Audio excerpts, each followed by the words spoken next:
Après les tarifs douaniers, ce qui agite les marchés, c'est évidemment les taux US qui sont en train de remonter en flèche. Et donc, ce que vous voyez à l'écran, c'est le TLT, c'est un ETF qui va répliquer les obligations à 20 ans américaines. Et donc, plus son prix baisse, plus ça veut dire que les taux montent. Donc, plus son prix baisse, et plus ça peut faire flipper un petit peu. Parce que d'une part, la hausse des taux, c'est une problématique. On parle de la dette des États, mais au-delà de cela, on va le voir plus tard avec quelques charts, c'est surtout la dette des entreprises qui est importante à gérer. Parce que l'État, en tant que tel, si vous voulez, il peut imprimer des dollars.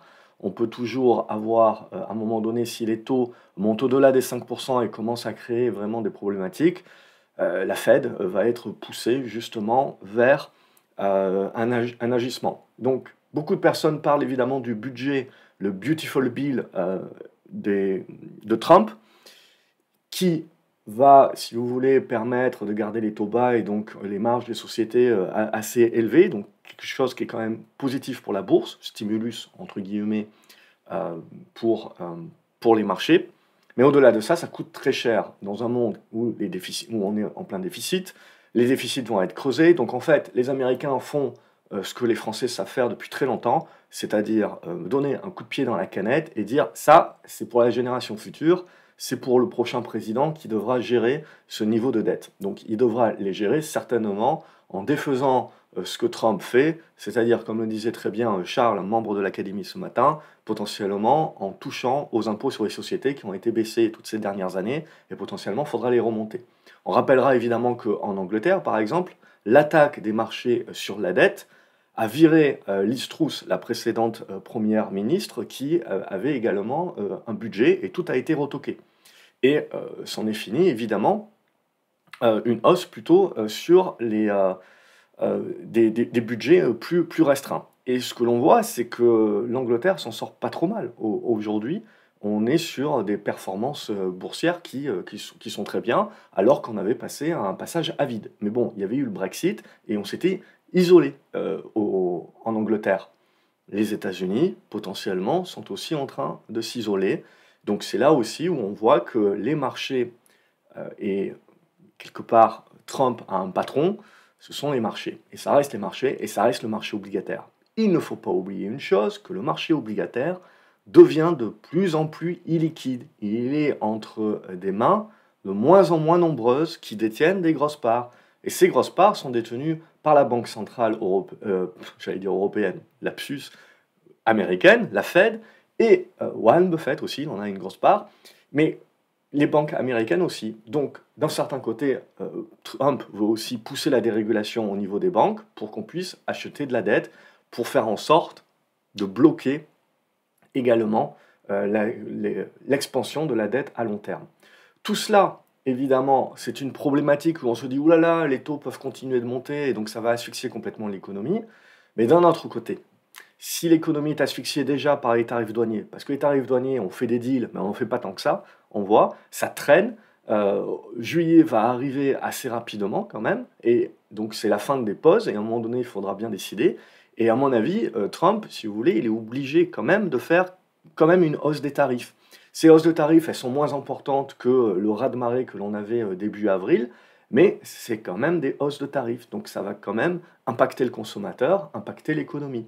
Donc on est quand même dans un ralentissement économique également américain qui peut être vu à la fois d'un mauvais œil et d'un bon œil, parce que ça peut pousser également la Fed à attaquer la baisse de ses taux, ou à commencer à dire qu'elle va recommencer à baisser ses taux, à la Fed éventuellement, s'il y a vraiment des problématiques sur la dette américaine, qui a du mal à trouver preneur, mais on voit bien, si vous voulez, c'est pas vraiment grave qu'elle ait du mal à trouver preneur, c'est parce qu'on est vraiment dans un silo où la plupart des opérateurs économiques sont en attente, parce que il nous manque le big big du fall machin qui doit passer.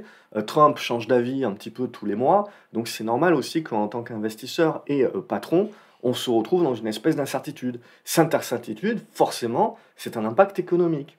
Mais in fine, finalement, là où tout le monde est en train de s'inquiéter de la hausse des taux, toute cette certitude que l'on crée, que l'on continue de créer et qui ne se chamboule pas du jour au lendemain, on a évité le scénario du pire, mais on est quand même dans des scénarios qui ne sont pas favorables, ça va se retrouver dans le ralentissement économique. Et in fine, dans la baisse de l'inflation, même si on peut avoir un pic d'inflation à court terme sur la hausse des tarifs, ça ne sera pas durable parce que c'est une dégradation de la demande. Et finalement, quelque part, la hausse des taux, c'est un petit peu comme le pétrole, si vous voulez. Quand le pétrole monte, c'est finalement quelque chose qui s'autorégule parce que plus le pétrole monte, plus on a une baisse du pouvoir d'achat et plus ça fait baisser l'économie et la demande de pétrole et donc fait baisser les prix du pétrole. Ben là, sur les taux, c'est la même chose. Plus les taux augmentent, moins, et quelque part, plus on asphyxie l'économie, plus l'économie ralentit, plus on baisse les taux au court terme et les taux long terme suivent également. Ils suivront parce que les États-Unis, si vous voulez, c'est le dollar, c'est la monnaie de réserve. C'est là où on voit toutes les incohérences aussi de Trump qui essaye de choper tous les lièvres à la fois et on ne peut pas. C'est-à-dire que si vous voulez rendre le pays compétitif et donc dégrader le dollar par rapport aux autres monnaies, très bien. Mais dans un monde où vos déficits sont énormes et où vos taux sont proches des 5%, vous ne pouvez pas vous permettre de trop dégrader le dollar parce que les petits copains, ils vont commencer à regarder la dette de la maison puisque le dollar leur fait courir un risque et rend finalement leur dette maison plus intéressante dans leur monnaie domestique et leur marché maison aussi. Donc on en est là aujourd'hui. Et il ne faut pas oublier une chose aussi, c'est que si je me positionne en tant qu'investisseur et que je ne crois pas à une hausse maintenue des taux pour toutes les raisons que je viens de vous expliquer, et on va voir quelques charts derrière, je me dis que c'est quand même une très bonne période si je pense qu'en fait on va pousser le ralentissement économique pour faire baisser les taux et faire passer tout ce qu'on doit faire passer, pour acheter de l'obligataire, au-delà des actions. Parce que je suis tellement dans l'incertitude que finalement, me faire rémunérer 4,5% et potentiellement 5% à l'avenir, ben, ça va m'intéresser. Quel est le risque que les taux montent au-delà des 5%? Oui, si je pense que les taux vont monter au-delà des 5%, asphyxier encore plus l'économie, mais si on est dans une fuite en avant, mais bon, les États-Unis, c'est pas la Turquie encore. Ok, on n'est pas dans de l'hyperinflation, on n'est pas dans un risque hyperinflationniste, on n'est pas dans un risque qui pousse les taux au-delà des 5%. Je pense que la Fed agira, si vous voulez, à ce moment-là. Il faut penser que les banques centrales agiront à ce moment-là. Et les États-Unis ont clairement les moyens d'agir. Donc ça, pour moi, c'est ce qu'on attend. Et quelque part, c'est un bis repetita de 2018-2019 également. Hein, on est peut-être sur le chouïa, la frange supérieure, et les capitalisations ont tellement explosé que forcément les différentiels en variation se comptent en plusieurs centaines de milliards, voire quelques trilliards. Et tout de suite, c'est toujours plus gros, mais il faut relativiser par rapport aux niveaux qui ont évolué aussi. Donc, au niveau des taux, c'est assez intéressant parce que je dirais qu'au moment même où tout le monde s'inquiète que les taux continuent de monter, c'est peut-être le moment même, si vous voulez, il faut commencer à se dire que le top de la hausse des taux n'est pas très loin. Et le vrai sujet, c'est peut-être plus la peur du ralentissement économique qui va être insufflé par derrière et peut-être pousser énormément de liquidités à vouloir, après être en train de déserter l'obligataire, parce que bah, forcément, si les taux continuent de monter, vos anciennes obligations valent moins, et donc vous voulez les bazarder pour acheter les nouvelles obligations pour toucher un coupon supplémentaire. Mais ça, voilà, si demain on a vraiment une peur sur la récession, pour l'instant on n'a pas les stats, mais il faut attendre, hein, c'est un paquebot l'économie, et dans ces prochaines semaines, on va commencer à avoir des stats qui vont nous dire un petit peu et nous valider l'incertitude et compagnie. Là, ça peut être du coup le moment où on verra que la crainte que l'on a eue aujourd'hui sur la hausse de ces taux, bah, c'est une fausse crainte dans l'idée que la vraie crainte, le vrai problème, c'est éventuellement la peur d'un ralentissement économique qui serait plus fort et qui pousserait énormément de flux du marché action vers le marché obligataire pour accaparer du 4,5% qu'on sera bien content d'avoir en attendant d'y voir plus clair. On va regarder quelques charts qui supportent ça. Premier chart ici, vous voyez en gros le coup de je donne un coup de pied dans la canette, c'est-à-dire je vois bien que je vais avoir plus de déficit pendant plusieurs années et par contre, ce qui va pousser éventuellement et qu'on peut voir d'un bon œil, il faut bien se dire qu'à un moment donné, les États-Unis devront payer de toute manière. Il y aura un moment donné ou un autre où il devra y avoir des hausses d'impôts pour pouvoir payer tout ça. Donc, Trump, si vous voulez, peut vouloir favoriser son mandat, mais après, on voit que ça va commencer à coincer. Donc ça, c'est l'idée, au niveau de toutes les dépenses. Hein. Vous regardez le total fiscal effect, et ce que vous devez bien vous dire, c'est que Si je veux pas trop perturber mes marchés, quand j'ai mon gouvernement qui fait du stimulus et que j'ai ma Fed qui fait du quantitative tightening, donc qui continue à vendre des obligations, ça fonctionne. Il y a un moment donné où ça ne fonctionne plus et ma Fed va devoir re-rentrer en ligne de compte et faire du quantitative easing, c'est-à-dire racheter des obligations US pour éviter que les taux remontent trop fort sur la peur du déficit. Et après, bon, le reste, ça sera pour le politicard qui suivra, qui sera bien content d'avoir un petit peu de boulot à faire. Je pense qu'il ne faut pas négliger qu'on a beaucoup de consommateurs, d'investisseurs et d'entrepreneurs qui sont dans l'attente. C'est-à-dire que même si on a fait du soulagement sur les tarifs douaniers, ils vont quand même arriver et tout le monde croit qu'il va y avoir une inflation, ce qui peut être vrai à court terme. Mais comme tout le monde croit qu'il va y avoir une inflation, tout le monde se dit, hop, hop, hop, il est peut-être urgent d'attendre, donc je fais moins d'investissement, je fais moins de dépenses. Comme je fais moins d'investissement, moins de dépenses, je crée moins d'inflation et je casse ma demande. Donc vous voyez un petit peu comme les anticipations des opérateurs économiques peuvent en fait être la propre solution du problème. Même chose avec le pétrole, même chose avec les taux. À un moment donné, il faut se rappeler aussi que l'économie US, elle est dépendante du consommateur américain. Mais ces consommateurs américains, pour continuer de consommer, ils sont dépendants du marché action parce qu'ils ont une retraite par capitalisation, du marché immobilier. Le marché immobilier est complètement asphyxié avec la hausse des taux, si bien qu'il n'y a que les riches cinquantaine, 60 ans en voie de moyenne qui sont actuellement en train d'acheter de l'immobilier, pas les autres parce qu'ils ont du cash. Il y a quasiment pas grand monde qui peut prendre des taux à 6, 7, 8% aux États-Unis pour acheter de l'IMO. Et en parallèle de ça, on se retrouve avec une tranche d'âge trentenaire qui est donc primo-accédante, dans les meilleures dispositions pour être primo-accédante, qui est majoritaire aux US. Donc, on comprend bien, si vous voulez, que si on veut continuer d'insuffler un rebond économique, pas le choix, il faut baisser les taux. Ici, c'est un chart pour bien vous rappeler que plus personne ne parle des tarifs douaniers, et c'est pas parti, hein. Les tarifs douaniers, ils sont là, ils vont avoir un impact, ils vont continuer d'avoir un impact, et vous allez voir que Trump ne fait pas énormément de deals, et à un moment donné, il va frapper du poing sur la table, donc on va arriver sur juillet, et il va décider de mettre 10-20% à tout le monde, point barre. Il y aura pas plus de négo que ça. Donc, à un moment donné, si vous voulez, oui, il y a des négos, on voit que l'Angleterre fait quelques négos, on voit, tout le monde peut discuter sur, ok, finalement, dans les négos, on voit que Trump perd ou il gagne, bref, c'est pas ça vraiment l'important, c'est juste de se dire, il y a quand même un impact. Donc il faut pas négliger que les tarifs douaniers, même si les marchés ont l'air de balayer d'un revers de la main et de s'occuper maintenant des taux, c'est pas à balayer d'un revers de la main. Les deals sont quand même lents à revenir et il va falloir regarder un petit peu tout ça. Ici, vous avez un chart et la raison pour laquelle c'est si important, je vous parle souvent de l'obligataire et du pognon qu'il y a dans le marché obligataire, surtout en fait l'obligataire de court terme. Parce que c'est du pognon qui est en attente. Si les gens se mettent à avoir peur sur une récession qui serait plus forte, etc., ils vont aller chercher de l'obligataire de long terme. Et c'est pour ça que je dis que là où on s'inquiète aujourd'hui des taux qui montent, etc., bah à ce moment-là, c'est plus un problème. On s'inquiétera plus de la récession, et c'est peut-être plus important de s'inquiéter de la récession que des taux qui montent. Vous voyez, on peut le voir des deux côtés à ce stade-là. Et surtout, ce que vous voyez bien, c'est qu'aujourd'hui, les achats des dips, les achats en fait des opportunités sur les actions, quand les actions baissent vraiment fortement, ben, c'est le pognon qu'il y a sur ce marché obligataire de court terme qui se met là en réserve sur le bas-côté en attendant d'y voir plus clair, et ben, qui permet d'acheter avec les buybacks, etc. C'est là où on a l'influx qui vient. N'oubliez pas que ce qui a vraiment soulagé le marché par rapport au scénario du moins pire sur les tarifs douaniers, c'est le fait qu'on a pu anticiper que les GAFAM, et donc les plus grosses pondérations des indices, allaient avoir moins d'impact sur leurs résultats. Et c'est ça qui a permis vraiment aux indices de bien rebondir. Mais l'impact sur les plus petites boîtes, bah, il n'est pas énorme, parce que d'une part, la plupart des petites boîtes n'avaient pas d'impact parce qu'elles vendent sur leur marché domestique.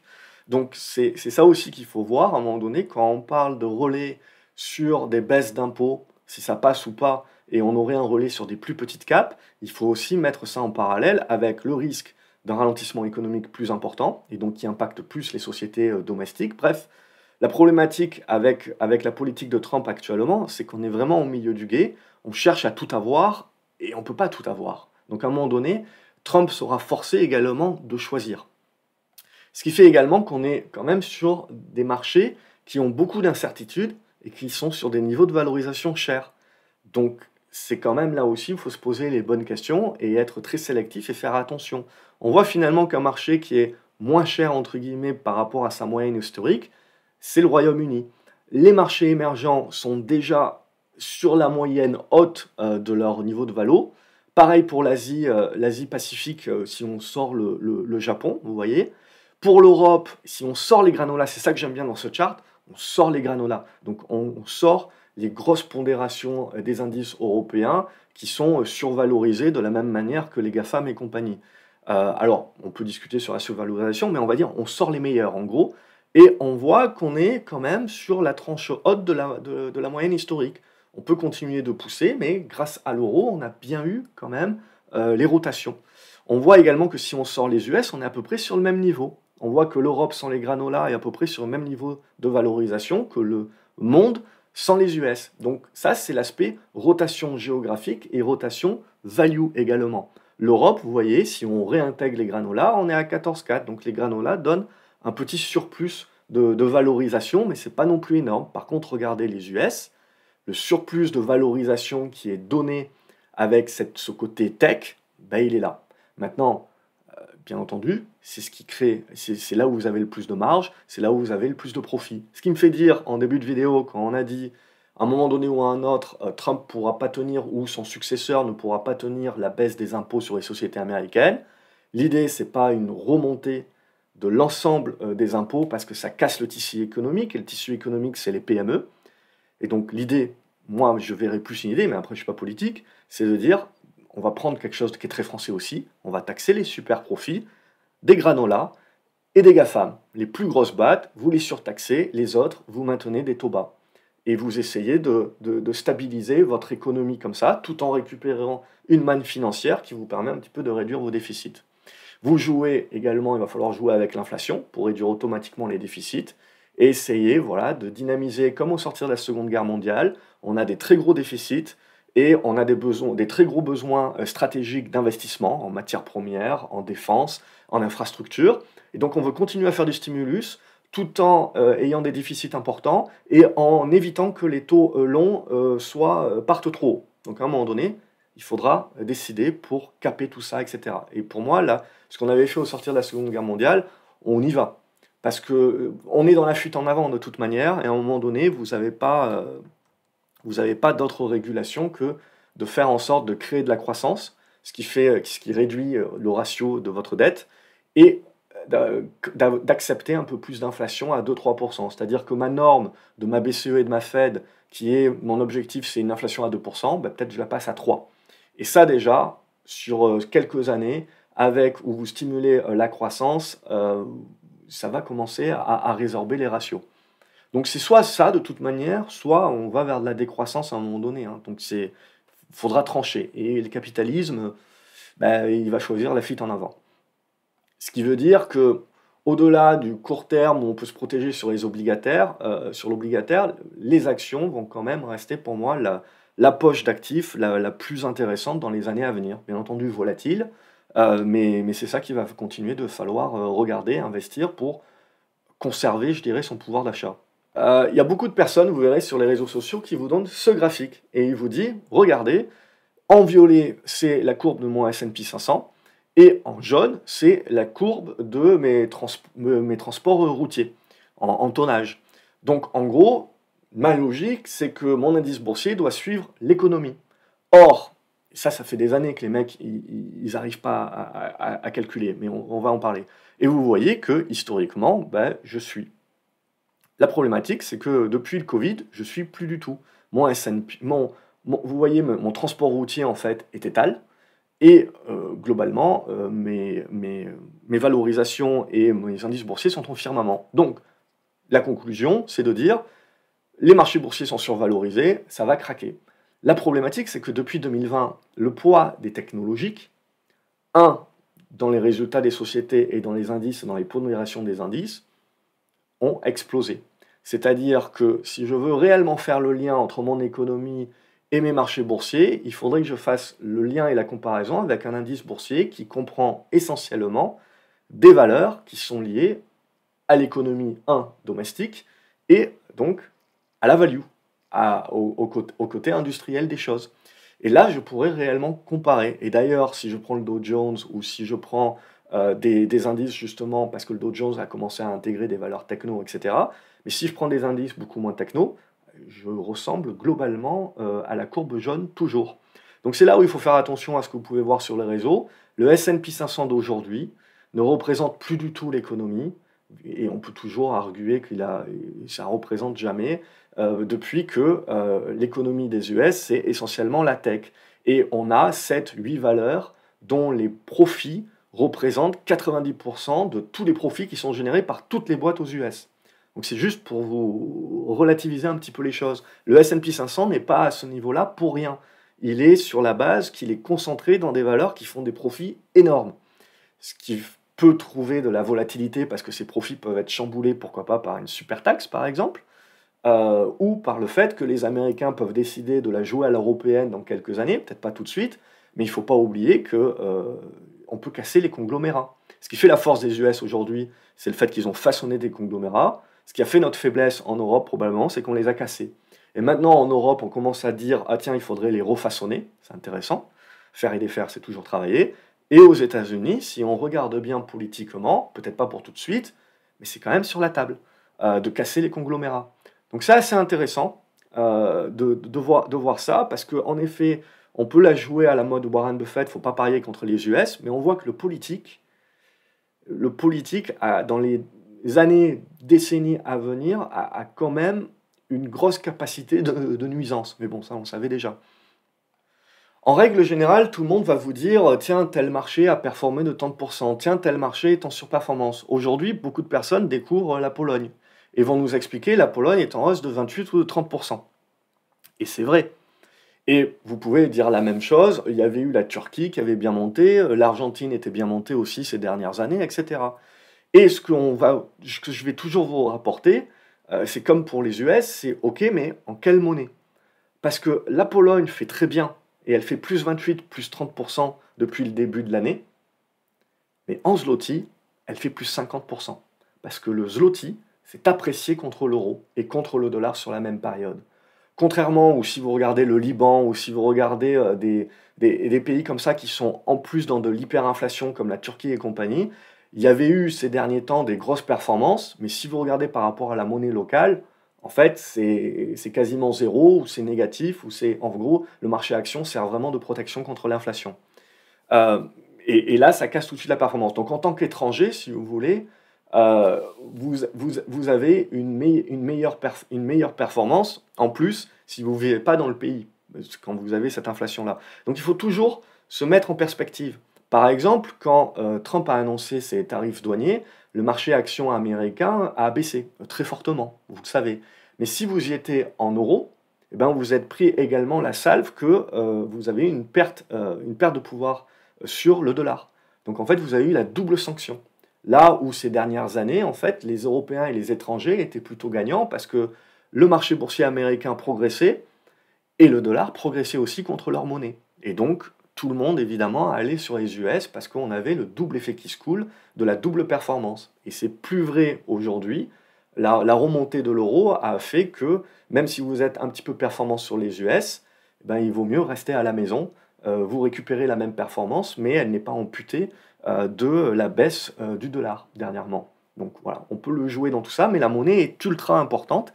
Et c'est juste pour vous dire qu'au moment même où tout le monde nous explique que la Pologne est à plus 30%, réellement, dans sa monnaie locale, elle est à plus 50%. Alors, semaine prochaine, ils ont les élections, il y a le second tour.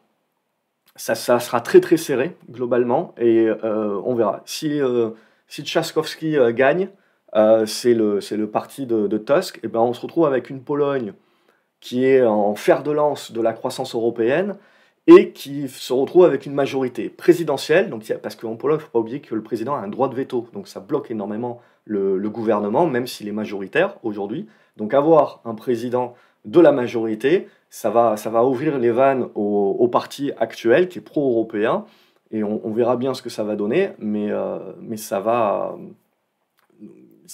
dynamiser, si vous voulez, la croissance européenne. On voit qu'il y a plusieurs pays limitrophes qui commencent à tirer un petit peu la pelote. Ici, ce graphique-là, c'est juste pour vous rappeler ce qu'on vient déjà de dire, c'est de dire qu'en gros, les investisseurs et les entrepreneurs sont vraiment en attente et ils sont en train de repousser leurs investissements en attendant de voir. Les tarifs douaniers sont absolument pas revenus en arrière. On entend que Trump est revenu en arrière. Il est revenu en arrière sur le scénario du pire, mais les tarifs douaniers sont toujours là et on est qu'en mode pause avec beaucoup de pays. Et on risque quand même d'avoir des tarifs douaniers qui sont les plus hauts sur les 30 dernières années, donc c'est quand même pas négligeable. Et donc pour moi, il faut quand même s'attendre à des ralentissements économiques, des ralentissements, des investissements, et cetera. Les impacts vont arriver sur le second trimestre, et le troisième trimestre, et surtout en juillet, on en saura un petit peu plus. Et je vois mal Trump, si vous voulez, revenir complètement en arrière.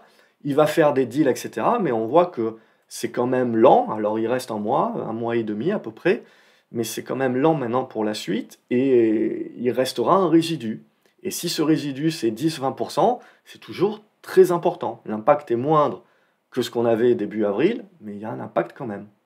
Et ici, vous avez la dette. Tout le monde parle de la dette des États et des États-Unis.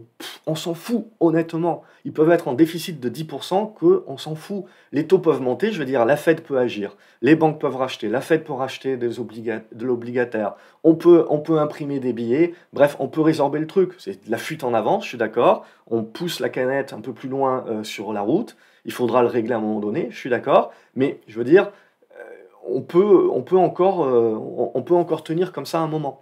Par contre, les entreprises, à un moment donné, vous ne pouvez pas vous permettre d'avoir des taux au-delà des 5%, parce que la plupart des entreprises américaines, contrairement aux PME, au tissu économique français, qui va lever de la dette vis-à-vis des banques, elles lèvent sur le marché obligataire américain.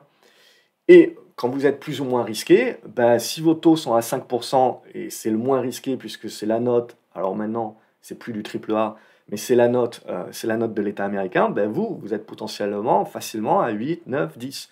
Quand vous avez eu des taux Covid qui étaient à 1 ou à 2, ben forcément, vous allez lever moins de pognon, vous n'allez pas pouvoir investir autant que vous voulez, vous n'allez pas pouvoir dépenser comme vous voulez. Bref, vous allez vous serrer la ceinture. Et la problématique que l'on a, c'est que autant sur le S&P 500 et donc les plus grosses entreprises, on voit que la dette est assez lissée dans les années à venir. On voit 2025, 2026, 2027. Et voilà, c'est assez réduit. On est sur des taux à 5, 6, 7, 8%. Mais regardez le Russell 2000. Les plus petites capes américaines qui sont en règle générale plus liées au tissu économique, même si 90% des entreprises américaines ne sont pas cotées sur le marché action. Donc c'est pour ça que vous avez toujours une décorrélation entre l'économie réelle qui n'est pas cotée sur le marché action et le marché action lui-même. Mais regardez toutes ces boîtes-là, elles vont se retrouver avec des taux qui sont au-delà des 10%. Bref, à un moment donné, si vous voulez, vous êtes obligé de faire un rollover de la dette.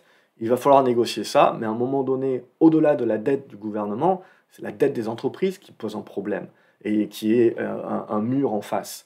Et qui est également donc un blocage supplémentaire à l'économie. Parce que si j'ai des taux qui sont énormes et que je dois rembourser de manière énorme, bah, ça limite forcément ma marge de manœuvre pour investir et développer mon activité. Donc à partir de ce moment-là, là aussi, au-delà du déficit étatique, la Fed et les gouvernements doivent agir pour les entreprises surtout et avant tout.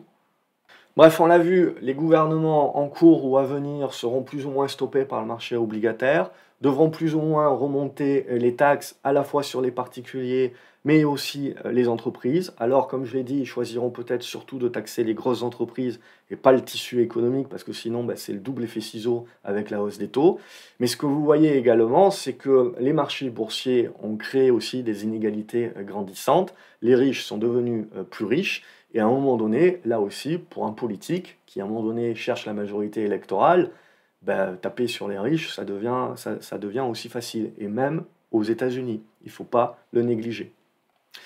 Donc pendant que tout le monde regarde la Fed et lui demande de baisser ses taux, moi ce que je préfère regarder, c'est quand est-ce que la Fed sort et trouve qu'il y a une urgence à refaire du repo rates et remettre des liquidités dans le marché des obligations et donc refaire du quantitative easing. C'est ça surtout qui va être important et qui va permettre de calmer un petit peu les taux. Et ensuite, la baisse des taux graduelle que l'on aurait, vous le voyez, je vous avais souvent dit que comme la plupart des particuliers ont quand même des crédits qui datent du Covid et qui ont encore eu des durées qui sont assez longues, contrairement à la plupart des entreprises. Même la baisse des taux de 1%, si tu veux, ne les pousse pas à gagner en pouvoir d'achat, à renégocier leur crédit pour avoir le delta en pouvoir d'achat. Donc c'est là aussi où il faut se dire que même si la Fed baisse les taux, il faudrait qu'elle les baisse vraiment de manière importante et en dessous des 3% qui sont prévus actuellement pour vraiment insuffler un regain de pouvoir d'achat sur le marché.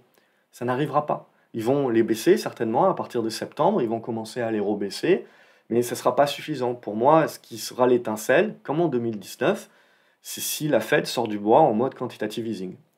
Et à un moment donné, c'est ce que cherchent les marchés finalement en faisant monter les taux au-delà des 5%. Sans parler que 5% en 2023, ça avait commencé à casser quelques banques régionales. Donc je ne pense pas qu'on jouera à ça et qu'on jouera à prendre le pari une nouvelle fois. Donc au niveau du pétrole, ce que l'on voit actuellement, c'est qu'on est toujours dans la figure, mais dans la partie basse. Donc de deux choses l'une, soit commence vraiment à avoir peur d'un ralentissement économique plus fort que prévu, je casse par le bas, ça me pose deux problématiques. Ça me met la pression un petit peu sur Vladimir Poutine, peut-être sur l'Ukraine, mais ça met la pression sur les Américains, qui sont obligés, parce qu'ils ont une perte de rentabilité, notamment sur le schiste, de fermer un certain nombre de puits. Donc le drill, baby drill, c'est à un moment donné, oui, mais ça casse aussi la capacité d'export des États-Unis. Donc il faut regarder un petit peu tout ça, il y a beaucoup d'enjeux, et va falloir regarder ça, et d'ici cet été, on va avoir ça va pas mal bouger. Au niveau du cuivre également, on a eu le rebond en gros tarif douanier, mais quand je regarde l'obligataire, quand je regarde le cuivre, quand je regarde un certain nombre de choses, j'ai l'impression d'avoir la vraie vue. C'est-à-dire, les tarifs douaniers, on a évité le scénario du pire, mais c'est quand même un scénario impactant. Quand je regarde les marchés, c'est ça qui me manque aujourd'hui. C'est le côté, ouais, mais attends, les tarifs douaniers, c'est pas fini.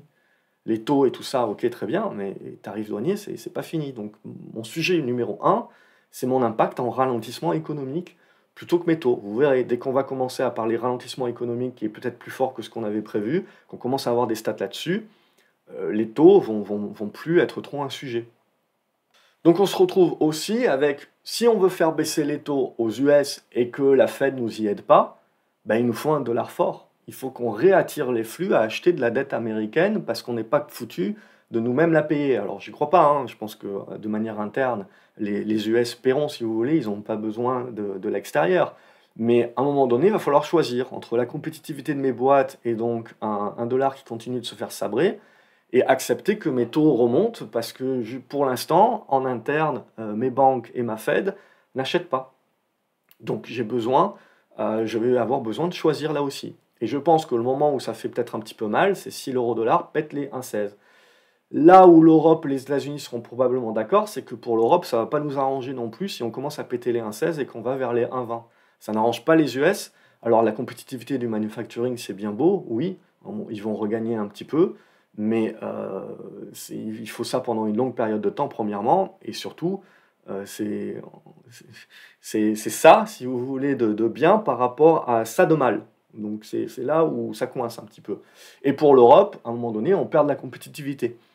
Dans une relance de cycle manufacturing qu'on est en train de commencer à sentir et à vivre, ça serait dommage, ça nous casserait un petit peu les pattes arrière. Donc finalement, il y a une entente entre l'Europe et les US qui sont tout à fait probables. Dans cette zone, entre les 1,10 et 1,15, c'est peut-être un niveau qui peut aller un petit peu à tout le monde. Mais en tout cas, si on commence à péter les 1,16, comme je vous ai dit, je pense qu'il y a un blocage sur les 1,20 à entrevoir, mais États-Unis et Europe ne seront pas trop contents dessus et peut-être travailleront un petit peu des deux. En attendant, si on regarde purement graphique, on est venu chercher le bas ici qui a permis donc la surperformance des US. Hop, on reprend la hausse de l'euro par rapport au dollar qui se remet donc dans la config éventuellement pour casser par le haut. C'est ça qu'il faut regarder pour moi. Ça, vous regardez ça, vous allez tout de suite savoir que les taux vont monter parce qu'il y a moins de demandes. Le pognon va chercher le domestique plutôt que les US. Donc à un moment donné, il ne faut pas négliger que le dollar fort, c'était aussi bien pour les US d'un certain côté. Oui, on a sacrifié le manufacturing, mais on a obtenu beaucoup plus à côté de ça. Et sinon, bon, on s'inquiète bien entendu sur les taux, les trucs, les machins. Bon, faut trouver un prétexte. Mais à un moment donné, si vous voulez, quand vous avez gagné comme ça 1000 points en ligne droite sur le CAC 40, que l'État, il y a toujours autant d'incertitudes et compagnie, bah, il faut bien se dire que le marché a besoin de trouver un prétexte pour consolider. Ce prétexte pour consolider, d'autant plus que vous avez énormément de gaps qui ont été ouverts et pas comblés ces derniers temps. Je ne vais pas parler de celui-là encore. Donc, il faut bien, à un moment donné, si vous voulez, trouver un prétexte pour consolider, aller chercher un petit peu plus bas, parce que plus vous montez la montagne, moins il y a d'oxygène et moins il y a de gens qui veulent acheter, qui trouvent que c'est trop haut. Par contre, si on redescend d'un étage, c'est là où on va voir, est-ce qu'on retrouve des acheteurs qui défendent les supports. Et là, ça va nous permettre de construire une configuration qui peut nous dire, OK, à ce moment-là, j'ai le potentiel pour me refaire une salve en avant, ou au contraire, je n'y arrive pas, je recasse tout, et je me remets en mode ah, tarif douanier, truc, machin, bidule, ralentissement écho, c'est pas terrible, terrible. Donc voilà, c'est ça que pour moi je vais regarder. Mais à ce stade-là, on ne peut pas juger. La consolidation est tout à fait normale et tout à fait saine. Où est-ce qu'on va aller fermer quelques gaps peut-être pour aller chercher du soutien? Mais pour l'instant, on ne remet pas en cause le mouvement. Je veux dire, c'est assez intéressant d'ailleurs. Le marché a retracé, alors plus ou moins violemment, on se dira, mais 2% par rapport à plus de 20% de hausse. Et on a déjà tout le monde, on a l'impression qu'il est en mode panique. Il faut redonner un petit peu. Ok, on a été mal habitué dans un truc qui monte en ligne droite. Mais à un moment donné, vous pouvez redonner un petit peu et rien n'empêche le prochain mouvement d'y aller. Parce que Trump peut passer son Beautiful Bill éventuellement. Donc on se dira, tiens, chouette stimulus. Parce que, in fine, même si on consolide un petit peu, qu'on joue à se faire peur, peut-être qu'on aura toujours un membre de la Fed qui nous expliquera que la Fed veille au grain et agira au-delà des taux, agira sur le marché obligataire. Le marché japonais, on attend aussi, c'est d'ailleurs assez surprenant. Le marché japonais réagit pas trop, alors que il y a du carry trade qui peut se faire, en effet, parce qu'on a les taux japonais long terme qui remontent bien. Donc là aussi, ça va être intéressant, parce que les pays, avec un dollar qui s'affaiblit, les taux que vous pouvez obtenir dans votre marché domestique redeviennent attractifs, éventuellement. Et donc c'est de l'argent que vous sortez des US ou que vous ne réinvestissez pas aux US. Ça se joue comme ça aussi, hein. Donc voilà, donc le Nasdaq, ok, on a corrigé, on a fait la mèche, ok, très bien, petite résistance à 21 500. Où est-ce qu'on peut aller chercher plus bas? Donc pour moi, je vous avais dit, 21 000 points, c'est mon niveau de soutien. Donc on est en train de le travailler. Si on le casse, je me mets en attente parce qu'éventuellement, on viendra chercher peut-être le haut de ce gap ou la moitié de ce gap, etc. Sous le prétexte que l'on veut, que Trump, il a passé son truc et donc les taux montent, ou que Trump, il n'arrive pas à passer son truc et que donc, ben, ça fait douter parce que euh, Trump, finalement, il a du mal à passer les trucs au Congrès. Au-delà des executive orders, pour les trucs vraiment importants où il faut l'aval du Congrès, du truc, du machin, parce que sinon votre executive order, il passe à la poubelle, ben, ça passe pas. Au sein même de son propre parti, ça passe pas. Et vous avez les midterms l'année prochaine. Donc, tout ça, ça va se regarder, mais toujours est-il que c'est normal de digérer. Et éventuellement, avec volatilité, je veux dire, on peut descendre à 20 005, 20 000 points, que oui, ça ferait un petit peu du mal, ça serait pas forcément joli, etc. Mais ça resterait encore dans les clous. Ça resterait qu'un retracement de la ligne de coude, de l'épaule tête-épaule qu'on n'a pas formée. Mais ça reste, vous pouvez quand même conserver le niveau de résistance qui devient maintenant un niveau de soutien. Et à moyen terme, ça ne changerait pas le schmilblick. Donc voilà, il faut être pris sur son portefeuille, à pouvoir se dire que je peux rester dans un truc qui fait du zigzag maintenant pendant un moment avant de repartir vers le nord. Je peux aller corriger plus fortement si j'en ai envie, donc il faut que je me garde une poche de cash au cas où. Mais là, c'est quand même, si je reviens dans cette zone de gap, c'est quand même un niveau que j'ai envie de payer pour voir si on a de la force et que ça fait revenir des acheteurs, parce que du pognon, il y en a, hein. Il y a toujours énormément de pognon sur le marché. Donc tant que ce pognon-là, il n'a pas peur à vouloir déserter sur l'obligataire entièrement ou qu'il se fait détruire, et c'est pas demain la veille, il cherche à s'investir quelque part. Donc on suit le pognon. Et ça sera le maître mot de la fin, pour moi, c'est vraiment cette idée-là. C'est on continue là d'essayer de suivre où va le pognon. Et au-delà de l'économie, tout ce que vous pouvez entendre, il y a beaucoup de pognon qui doit s'investir quelque part. Donc à un moment donné, nous, ce qu'on essaye de faire, c'est de suivre. Voilà, comme d'habitude, j'espère que cette vidéo vous a intéressé, vous a plu, vous a appris des choses. N'hésitez pas à me dire dans les commentaires si tel est le cas. À chaque fois, j'essaye de réduire un petit peu les vidéos, mais il y a beaucoup de choses à dire, beaucoup de choses à expliquer, un petit peu les engrenages. Alors c'est un petit peu chaque semaine, un petit peu la même chose, une brique de plus, mais c'est aussi pour vous permettre voilà, de bien comprendre comment les choses se mettent en place et s'imbriquent, et des fois la dichotomie que l'on peut avoir entre l'économie et les marchés. Et bien essayer de dissocier les deux. On essaye toujours de dissocier, vous savez, la vie pro et la vie familiale. En bourse, il faut savoir dissocier parfois, et souvent avec un timing de 6-9 mois, la vie économique et la vie sur les marchés. Et on voit aujourd'hui, les marchés sont plutôt en mode qu'ils pensent que Trump va finalement reculer quasiment sur tout, et qu'on va rester dans le monde d'avant. Et voilà, et on peut se poser des questions si ça va être réellement le cas. C'est ça surtout. Et donc on a cette petite période de flottement. Ça ne me dérangerait pas que cette petite période de flottement où on a besoin d'attendre que l'économie, le paquebot économie tourne et qu'on ait des stats qui commencent à rentrer pour se dire, ok, ralentissement économique, mais à quel degré est-ce qu'on se soulage vraiment? En juillet, est-ce que Trump il recule complètement sur les tarifs douaniers ou est-ce qu'il pousse quand même 10-20% sur certains trucs? Tout ça, ça va devoir être digéré maintenant. On a fait le mouvement un petit peu de surprise. Maintenant, il faut digérer le truc pour jouer le moyen terme. Et la digestion, ça passe par des consos qui peuvent être au prorata de la hausse qu'on a connue sans pour autant changer le schmilblick. Et pour moi, on ne change pas le schmilblick moyen terme au-dessus des 20 000 points. Et le court terme à 21 000, c'est-à-dire que j'ai pas mal spéculé dernièrement. Si on passe en dessous des 21 000, je serai beaucoup plus prudent. J'attendrai ou je ferai des mouvements de court terme, mais je ne prendrai pas des positions longues en attendant qu'on soit un petit peu plus congestionné là-dessus. Voilà, bon week-end à vous. Je vous retrouve demain pour la vidéo sur les actions. Bon week-end par avance. Donc, n'hésitez pas dans les commentaires à me dire ce que vous pensez de tout ça. Quel est vous, votre scénario? Est-ce que vous avez des choses à rajouter par rapport à ça, justement? Ou juste merci en vous disant que ça vous a éclairci la vue. Ça me permet, moi, voilà, de rester motivé et de continuer à vous faire ces blocs de vidéos avec ma revue de marché, finalement, ma revue de l'actualité que je trouve intéressante, au-delà de tout ce qu'on peut vous servir au jour le jour. Essayer de vous fournir une synthèse plus nuancée pour éviter...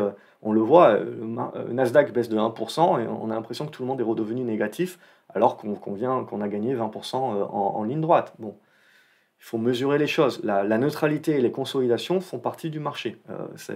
Et voilà, le marché n'est pas toujours haussier ou baissier. Des fois, il est neutre. Et même, très souvent, il est neutre. C'est juste qu'on a été très mal habitué ces dernières années. Allez, je raccroche. Je vous retrouve dans les commentaires. Et je vous invite à regarder la vidéo qui s'affiche à l'écran pour creuser un petit peu plus certains sujets et aller plus loin.